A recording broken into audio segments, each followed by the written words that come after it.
রাসূল করিম সাল্লাল্লাহু আলাইহি ওয়াসাল্লামকে জিজ্ঞাসা করা হলো ইয়াকুম ওয়াদখুল আলা ইসলাম فقال رسول يا رسول الله أرأيت الحموا আল্লাহ নবীকে জিজ্ঞাসা করা হলো ইয়াকুম ওয়াদখুল আলা নিসা আল্লাহ নবী সুন্দর করে বললেন নির্জনে কোনো বেগানা মহিলার নিকট উপস্থিত হইও না فقال رسول يا رسول الله এক ব্যক্তি বলে ইয়া রাসূলুল্লাহ হাবিবাল্লাহ আরআইত আল হামওয়া দেওরের প্রতি আপনার অভিমত কি ভাসুরের প্রতি আপনার অভিমত কি দেওরের প্রতি আপনার অভিমত কি আল্লাহ নবী বললেন ক্বালা আল হামওয়াল মাউত আল্লাহ নবী বললেন দেওর হলো মৃত্যু তুল্য ভাসুর হলো মৃত্যু তুল্য দেওর হলো মৃত্যু তুল্য সুতরাং মৃত্যুর হাত থেকে তোমরা যেমন বাঁচার চেষ্টা করো আমি রাসূলুল্লাহ বলছি দেওর থেকে তোমরা বাঁচো ভাসুর থেকে তোমরা বাঁচো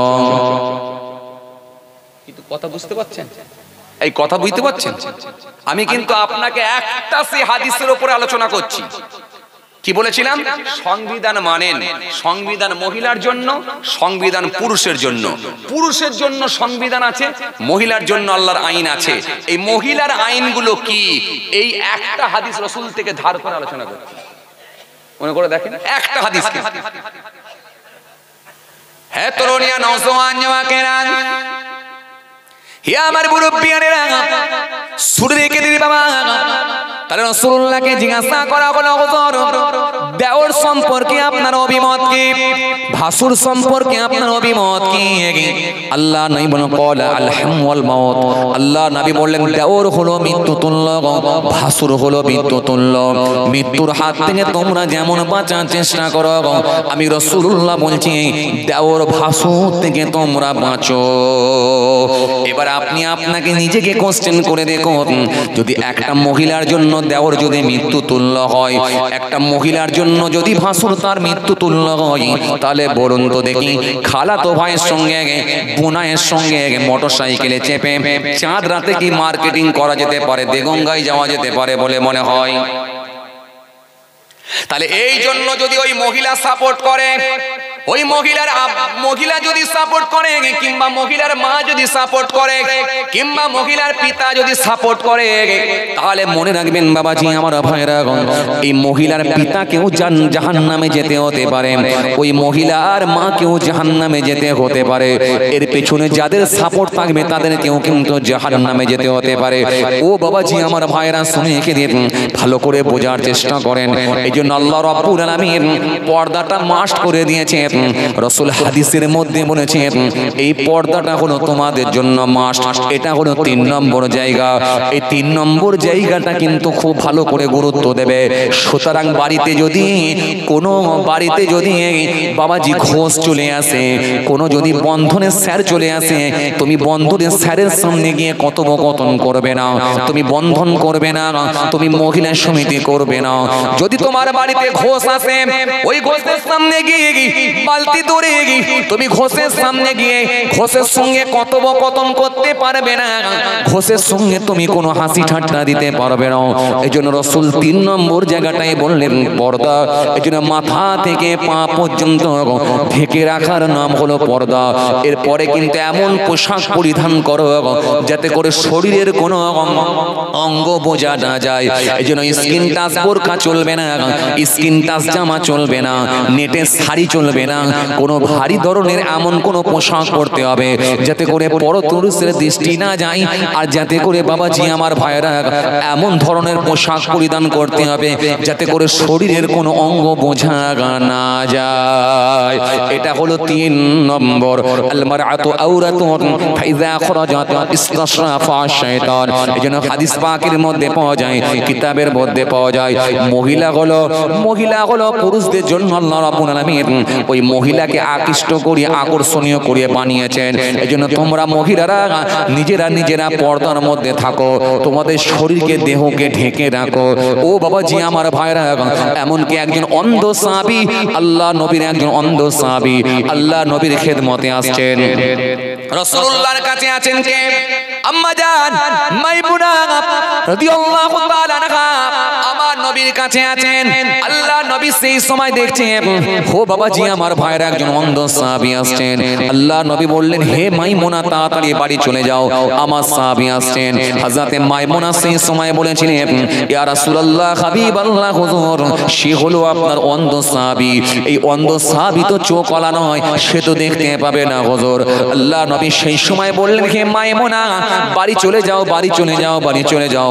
আমি রাসূল বলছি সে দেখতে পাবে না এটা ঠিকই, কিন্তু তুমি তো দেখতে পাবে এটাও ঠিকই। এই জন্য আমি রাসূল বলছি তুমি বাড়ি চলে যাও। সে অন্ধ সাহাবী কিন্তু তুমি তো চোখওয়ালা। কত চাপ বুঝতে পারছেন?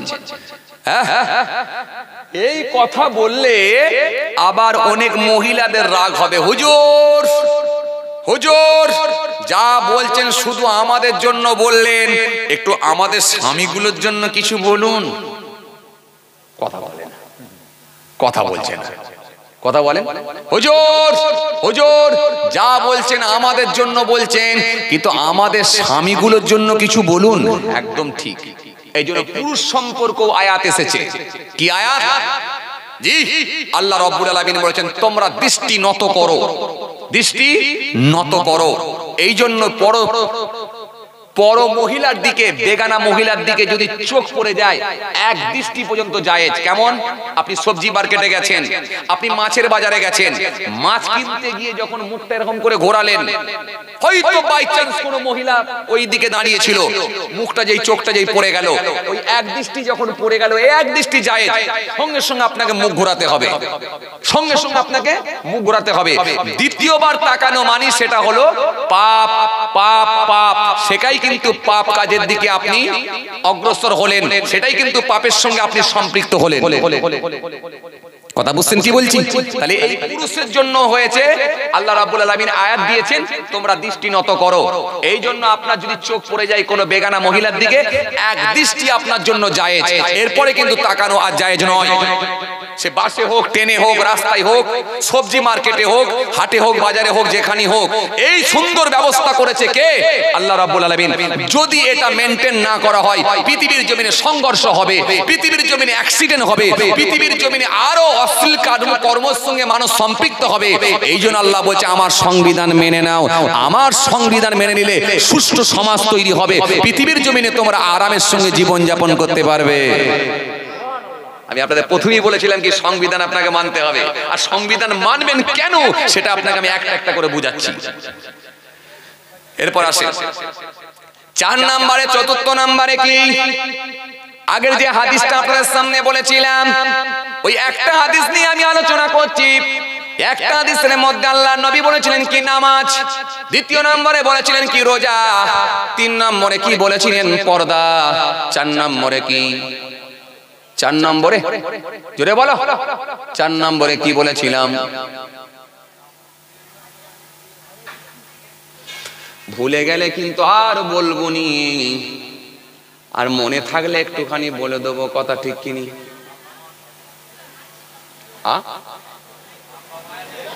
আব্বা মায়ের খেদমত। কে বলছে? আপনি কি এই লেটে এলেন, এই এখন এলেন, না প্রথমেই ছিলেন? স্বামীর খেদমত।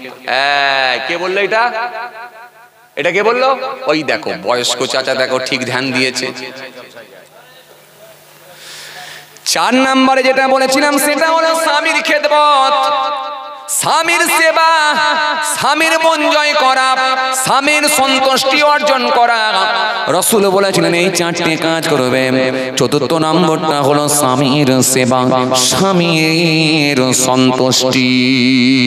আচ্ছা, আগে স্বামী না আগে বিয়ে? কথা বলে না, কিছুই বলতে পারে না। আগে বিয়ে না আগে স্বামী? কি কি লোক বলেন দিন, উত্তর দিতে পারছে না। আচ্ছা বলেন তো আব্দুল হাই ভাই, আপনি বলেন তো। আগে স্বামী, আগে স্বামী, তারপরে বিয়ে, তারপরে বিয়ে হবে, তারপর বিয়ে হবে, আগে বিয়ে, তারপর স্বামী। তো আমি বিয়ে না করি তো বউ হবে না তো। তো ইয়ে কি বলছে? তো বলছে আগের স্বামী তারপরে বিয়ে। না হলে স্বামীটা হবে তো। কি গোলমাল বলতে আব্দুল হাই ভাই, বিয়ে টিয়ে করুনি নাকি? ই আল্লাহ, কি বলে? বলছে আগে স্বামী তারপরে বিয়ে। লোক পেটাবে। আসেন বাবাজি, তাহলে আগে বিয়ে তারপরে স্বামী তারপরে স্ত্রী, তাহলে আগে বিয়ে। আসেন এবারে বিবাহ। বিবাহ যে করবেন, বিবাহ কয় প্রকার? বলে হুজুর এত যদি জানতাম তাহলে স্টেজে তো আমরাই থাকতাম। কথা বলেন, বিয়ে যে করবে না, বিয়ে কয় প্রকার জানেন? চাচা, চাচাগুলো হয়তো বলতে পারে, কারণ অনেক বয়স্ক লোক আছে এখানে, অনেক হুজুরের ওয়াজ শুনেছে। বিয়ে কয় প্রকার জানেন? গাঁট গোনেন? গাঁট গোনেন না? গাঁট গোন, ছোটবেলায় গাঁট গোনা অঙ্ক করেছি না আমরা? বলো বলো বলো, বিয়ে কয় প্রকার?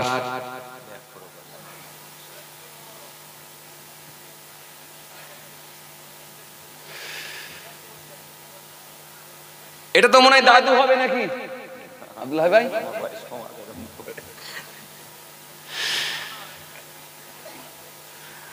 বয়স কম, দাড়ি তো সাদা হয়ে গেছে। দাদুর মোটামুটি না হলেও কিন্তু দাদুর লাইনে চলে গেছে। কি বলে? বলেন এবারে আপনিও বিবাহ করেছেন, আপনার ছেলেরও বিবাহ হয়েছে, আপনার পোতারও বিবাহ হয়েছে, নিজে একবার পাগড়ি পরেছেন, ছেলের মাথায় একবার পরিয়েছেন, পোতার মাথায় একবার পরিয়েছেন। বিয়ে কয় প্রকার জানলেন না? কি কি বলেন?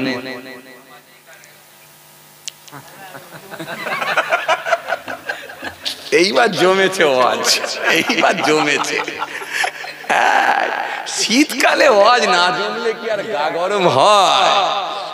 একদম। একটা হলো সামাজিক বিয়ে আর একটা রেস্ট্রি।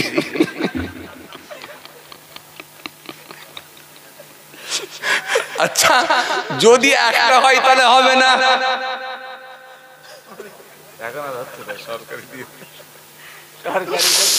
ভালো বলছে কিন্তু, বাহ, এইরকম ভালো বললে ভালো লাগে। আসেন, বিবাহ হলো কয় প্রকার? বিয়ে হলো 3 প্রকার। কয় প্রকার? 3 প্রকার। আইয়ামে জাহিলিয়াতের যুগে 4 প্রকারের বিবাহ প্রচলন ছিল। কয় প্রকারের? 4 প্রকারের। নবী মুহাম্মদ মুস্তাফা সাল্লাল্লাহু আলাইহি ওয়াসাল্লাম 3 প্রকারের বিবাহকে ডিলিট মেরে দিয়ে 1 প্রকারের বিবাহকে আল্লাহ নবী চালু করে দিয়ে গিয়েছেন। সেই বিয়েটাই আজও চালু আছে। বাকি 3 প্রকারের বিবাহ ডিলিট হয়ে গেছে। এবারে আপনি যদি বলেন সংবিধান মানব না, আইন মানব না, তাহলে তো 4 প্রকারের বিয়ে থাকবে। আর 4 প্রকারের বিয়ে যদি থেকে যায়, পৃথিবীর জমিনে নোংরাও বেড়ে যাবে, অশ্লীল পরিবেশ তৈরি হবে, অবৈধ সন্তান জন্মগ্রহণ করবে। এজন্য রাসূল বললেন, না না না না, ও আমার উম্মতেরা, আমি রাসূল বলি 1 প্রকারের বিবাহ চালু থাকবে, বাকি 3 প্রকারের বিবাহকে আল্লাহ নবী ডিলিট মেরে দিয়েছিলেন।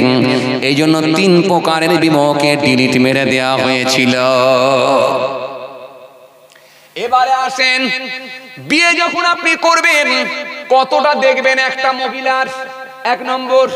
দ্বিতীয় নম্বর হলো মহিলার জন্য কোন কোন জায়গা দেখা যায়। দ্বিতীয় নম্বর হলো কে কে দেখবে, কার কার জন্য বৈধ আপনারা বলেন। এবার আপনারা বলেন।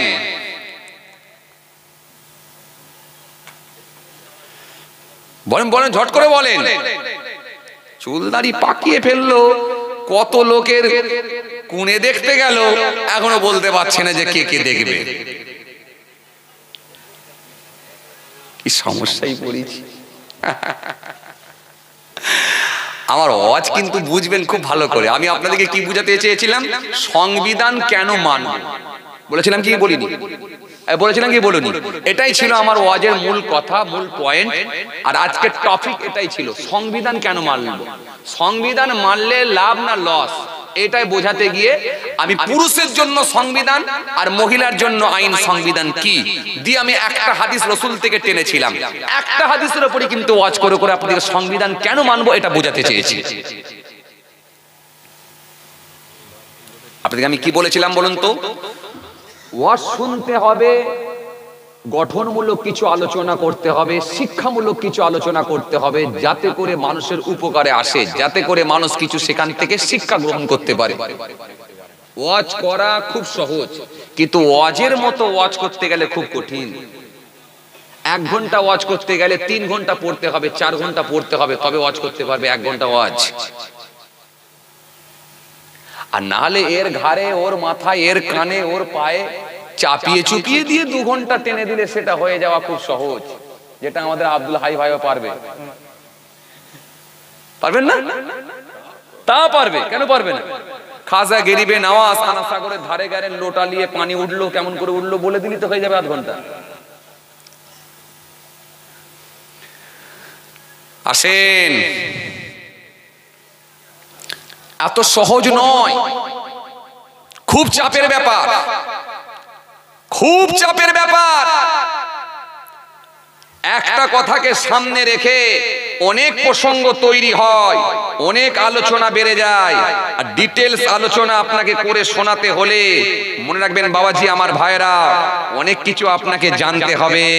কোরআন স্পষ্ট ঘোষণা দিয়েছে, হুররিবাত আলাইকুম উম্মাহাতুকুম ওয়া বানাতুকুম ওয়া আখওয়াতুকুম ওয়া আম্মাতুকুম ওয়া খালাতুকুম ওয়া বানাতুল আখ ওয়া বানাতুল উখতি উম্মাতুকুম আল্লাতী আরদাআনাকুম ওয়া আখওয়াতুকুম মিনার রাদাআ ওয়া উম্মাতুন নিসাইকুম ওয়া রাবাইবুকুম আল্লাতী ফি হুজুরিকুম মিনান নিসাইকুম আল্লাতী দাখালতুম বিইন্না فإن لم تكونوا دخلتم بإن فلا جناح عليكم وحلائل أبنائكم الذين من أصلابكم وأن تجتمعوا بين أخويكم أخذين إلا ما قد سلف إن الله كان غفورا رحيما। এই আয়াতের মধ্যে আল্লাহ বলেছে আপনি কাকে কাকে বিয়ে করবেন তাও এখানে বলা আছে। তাহলে আপনাকে কি বললাম, বিবাহ কয় প্রকার, কাকে কাকে বিয়ে করবেন সেটাও পেয়ে গেলেন। এরপরে বিয়ে করতে গেলে কে দেখতে যাবে, এরপরে বিয়ে করতে গেলে একটা মহিলার কোন কোন জায়গা দেখা বৈধ আছে, কটা আলোচনা এসছে বুঝতে পারছেন। তারপরে স্বামীর সেবা, যেন আব্দুল হাই ভাইয়ের মতো বলে দেন না যে আগে স্বামীর সেবা তারপরে বিয়ে। আব্বা দেখতে যাবে তারপর বিয়ে হবে, আব্বা যা পছন্দ করবে সেটাই মেনে নিতে হবে। শুনছেন, আব্দুল হাই ভাই বলছে আগে আব্বা দেখতে যাবে, আব্বা যা বলবে সেটাই মেনে নিতে হবে। চলবে? চলবে?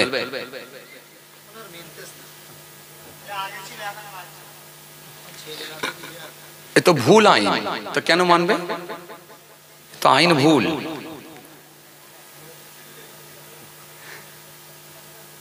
এ তো ভুল, এ তো আইন ভুল, কেন মানবে?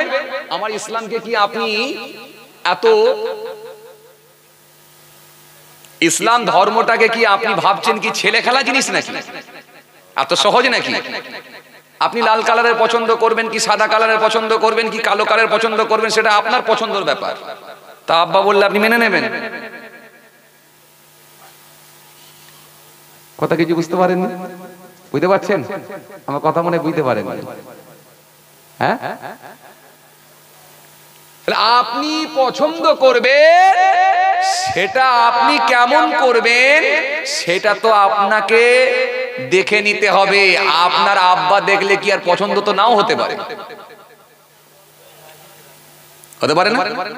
কথা বলে 6 মাস পরে যদি আপনি বলে ফেলেন যেটা আমার আব্বা দেখে দিয়েছে আমার পছন্দ হয় না, কি হবে তখন? বসে বসেন, তখন কি হবে? যাবে হবে না? আপনাকে আজকে লাল শাড়ি ভালো লাগে না, নীল শাড়ি পরবেন। নীল শাড়ি ভালো লাগে না, কালো শাড়ি পরবেন। আর কালো শাড়ি ভালো লাগে না, সবুজ শাড়ি পরবেন। লাল জামা ভালো লাগে না, সাদা জামা পরবেন। সাদা জামা ভালো লাগে না, নীল জামা পরবেন। নীল জামা ভালো লাগে না, গ্রিন জামা পরবেন।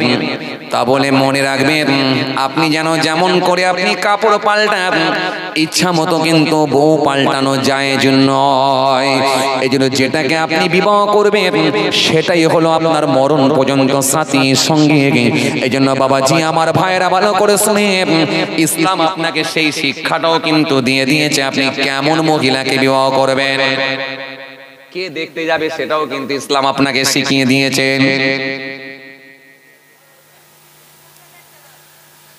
হ্যাঁ তরুণিয়া নওজওয়ান জামাকেরা, হে আমার মুরব্বিয়ানেরা, তাহলে কটা কথা এলো, তাকান, গল্প করবেন না, তাকান, কটা কথা এলো। তাহলে এক নম্বরে কে দেখতে যাবে, দ্বিতীয় নম্বর মহিলার কোন জায়গাগুলো দেখা যায়, তিন নম্বর, তৃতীয় নম্বর কোন কোন মহিলাকে বিবাহ করা যায়, কাদেরকে বিবাহ করা যায় নাই, চার নম্বর, চতুর্থ নম্বর বিবাহ কয় প্রকার, পাঁচ নম্বর, পঞ্চম নম্বর আইয়ামে জাহিলিয়াতের যুগে চার প্রকারের বিবাহ ছিল। রাসূলুল্লাহ তিন প্রকারের বিবাহকে ডিলিট করে দিলেন কেন, এই বিয়েগুলো কেমন হতো। তাহলে কটা কথা বেরিয়ে এলো। এরপরে স্বামীর সেবা, কেন আপনারাই বলেছিলেন তো আগে বিয়ে তারপরে,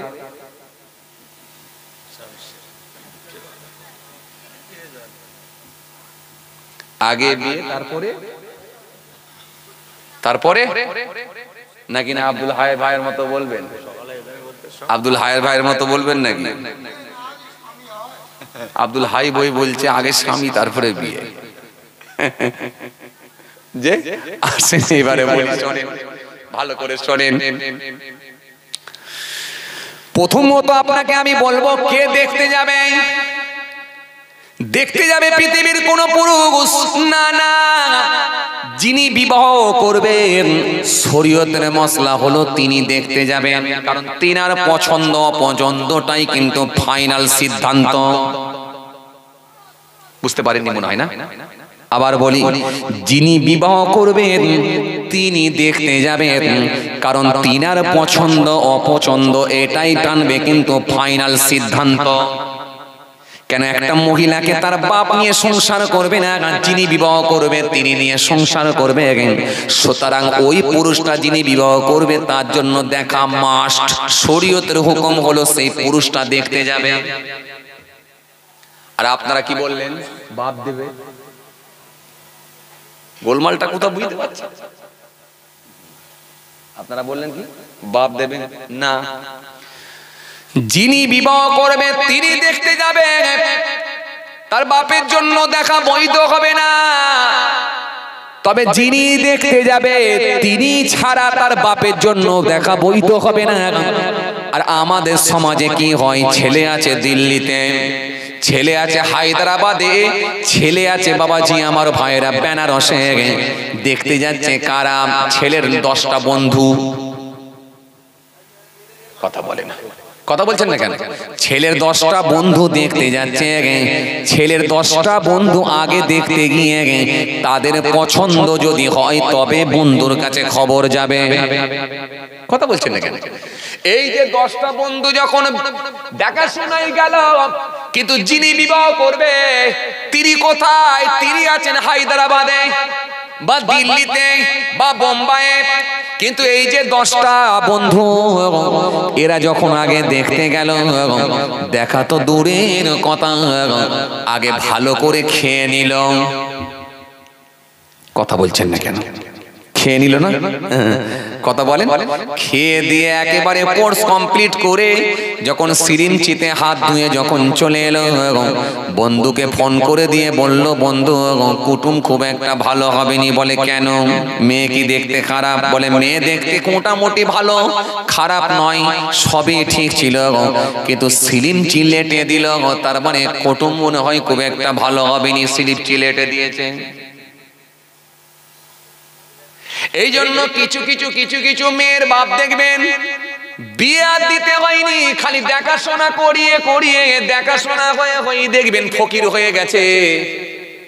কারণ ওই যে 10টা করে ছেলে যখন আসে বন্ধু, ওরা যখন মেয়ে দেখতে আসে ওরা কিন্তু 3 দিন ধরে খালি পেটে মনে হয় থাকে, খালি বলছে নিয়ে আয়, লুচি নিয়ে আয়, মাছ ভাজা নিয়ে আয়, মগজ ভাজা নিয়ে আয়, দই নিয়ে আয়, সালাদ নিয়ে আয়, পুরো মেরে উড়িয়ে দিচ্ছে। দিয়ে যাওয়ার সময় বন্ধুকে ফোন করে বলছে কুটুম ভালো হবে নিয়ে গিয়ে, কারণ সে ভালো করে জানে যদি এখানে ফাইনাল একটা যদি সিদ্ধান্ত নিয়ে নেওয়া হয়, এখানে যদি বিবাহ ঠিক করে ফেলা হয় তাহলে অন্য জায়গায় কিন্তু আর খাওয়া হবে না।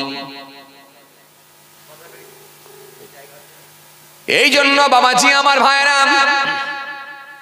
শরীয়তের হুকুম হলো যিনি বিবাহ করবেন তিনি নিজে দেখতে যাবেন ফার্স্ট, এবারে গিয়ে দেখবেন।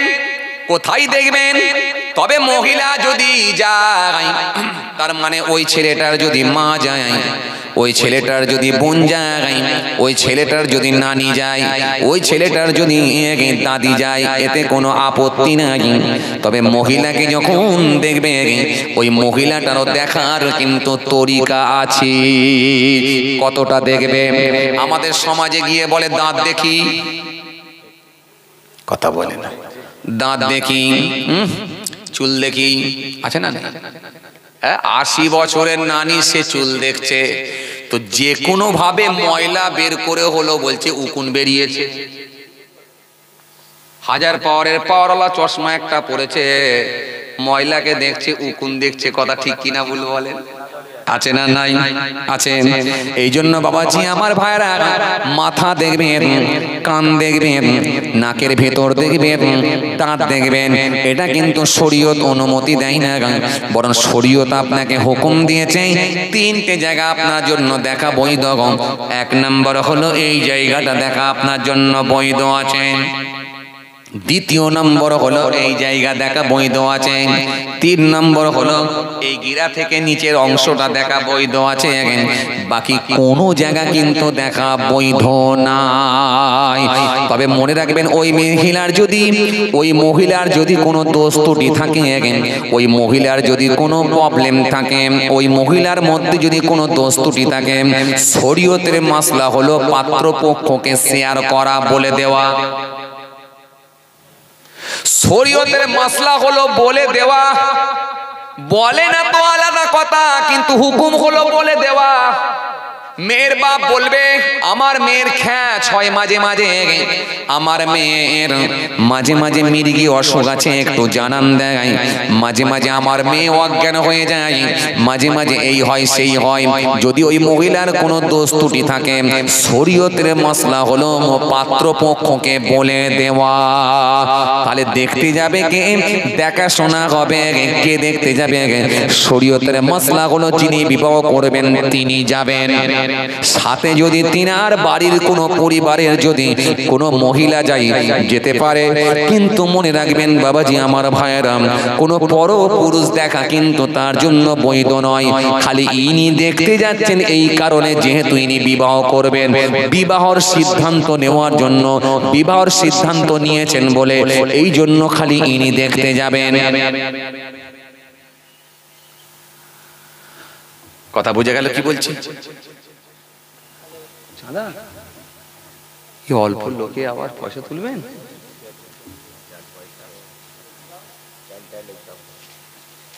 তাহলে থাক, ছেড়ে দি, আজকে এই পর্যন্তই থাক। আল্লাহ যদি ফের কোনদিন মৌকা দেয় আলোচনা হবে ইনশাআল্লাহ। কথা বুঝতে পারছেন? তাহলে দেখতে যাবে কে? কমপ্লিট হলো। কতটা দেখবে সেটা কমপ্লিট হলো। বিয়ে কয় প্রকার? কমপ্লিট এখনো হয়নি, এখনো কমপ্লিট হয়নি। 4 প্রকারের বিবাহ কেন হতো সেটাও কিন্তু কমপ্লিট হয়নি। হয়েছে? হয়েছে? হয়নি। আর কি কমপ্লিট? কোন কোন মহিলাকে বিবাহ করা যাবে না সেটাও কিন্তু কমপ্লিট হয়নি। চলেন, এসব বলতে গেলে আবার অনেক সময় লেগে যাবে। যাক, এই পর্যন্তই থাক। আল্লাহ যদি ফের কোনোদিন মৌকা দেন আবার ইনশাআল্লাহ আলোচনা হবে। কথা বুঝতে পারছেন? কারণ বাবাজি আমার ভাইরা, কোরআন শরীফের মধ্যে বলেছেন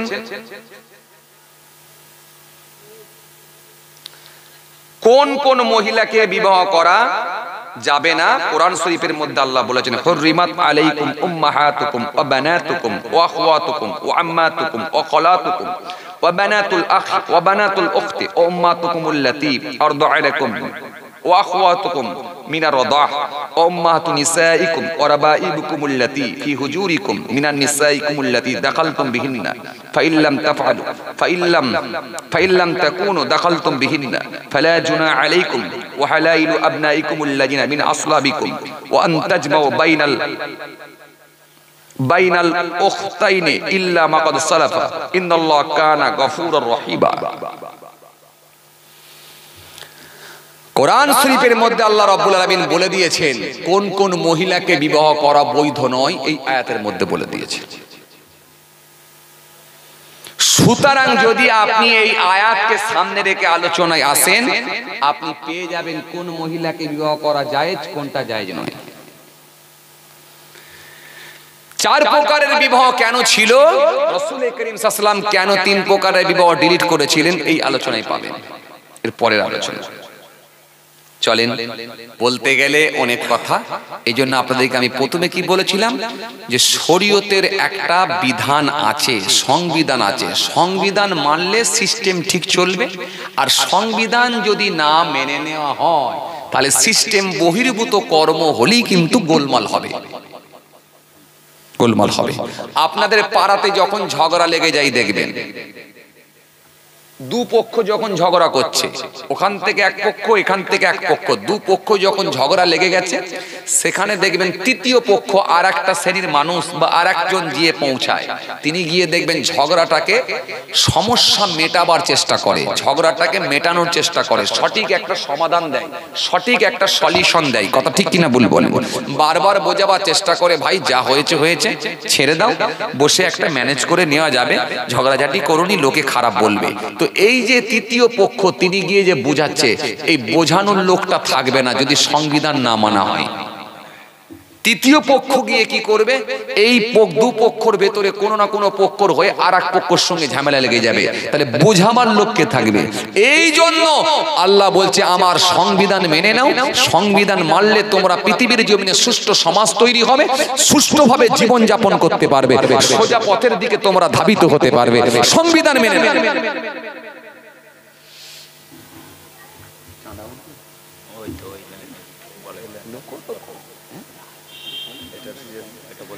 আচ্ছা, মাশাআল্লাহ, ও আল্লাহ, টাইমও তো অনেক হয়ে গেছে, তাহলে ছেড়ে দেন, এই পর্যন্তই থাক। বাকিটা ইনশাআল্লাহ আল্লাহ যদি ফের কোনোদিন মৌকা দেন ইনশাআল্লাহ আলোচনা করা যাবে। আমার জন্য দোয়া করবেন, আমি আপনাদের জন্য দোয়া করি। আল্লাহ আমাদের সকলকে বলার থেকে শোনার থেকে বেশি বেশি করে আমল করা তৌফিক দেন। আমরা সকলে বলি আল্লাহুম্মা আমিন, সকলে বলি আল্লাহুম্মা আমিন। যাই হোক ভাইরা আমার, বন্ধুরা আমার, সাথী মহব্বতের ভাইরা, যাই হোক আল্লাহ যদি ফের কোনোদিন সুযোগ করে দেন ইনশাআল্লাহ আলোচনা হবে। আমার জন্য দোয়া করবেন, আমি আপনাদের জন্য দোয়া করি। আল্লাহ আমাদের সকলকে বলার থেকে শোনার থেকে বেশি বেশি করে আমল করা তৌফিক দেন। সকলে বলি আল্লাহুম্মা আমিন। যাই হোক বাবাজি, আমার ভাইরা, অসমাপ্ত বক্তব্যকে সমাপ্তের দিকে আগিয়ে দিলাম। আল্লাহ যদি ফের কোনোদিন সুযোগ করে দেয় ইনশাআল্লাহ আলোচনা হবে ইনশাআল্লাহ। আমার জন্য দোয়া করবেন, আমি আপনাদের জন্য দোয়া করি। যাই হোক কিছু সময় আলোচনা হয়েছে, মাশাআল্লাহ আমার ভাইরাও কিছু দিয়েছেন, আরো কিছু সব টাকা আছে, ভাইরাও দিয়েছেন, মায়েরাও দিয়েছেন, মাশাআল্লাহ। এবার আপনারা কে বাবাজি আমার ভাইরা, আগামী বছরের জন্য খুব চাপ দেবো না, খুব কষ্ট আপনাদেরকে দেবো না। আলহামদুলিল্লাহ যথেষ্ট আলোচনা হয়েছে, যথেষ্ট আলোচনা আপনারা শুনেছেন, এখনো ফের কিছু আলোচনা আপনারা শ্রবণ করেছেন। যাই হোক ভাইরা আমার, মাশাআল্লাহ খুব ভালো লেগেছে। এই শীতের রাতে, ঠান্ডা রাতেও এত মানুষ, আল্লাহ শুকর, মাশাআল্লাহ বড় কষ্ট করে আপনারা এসে বসেছেন। যাই হোক আমার জন্য দোয়া করবেন, আমিও আপনাদের জন্য দোয়া করি।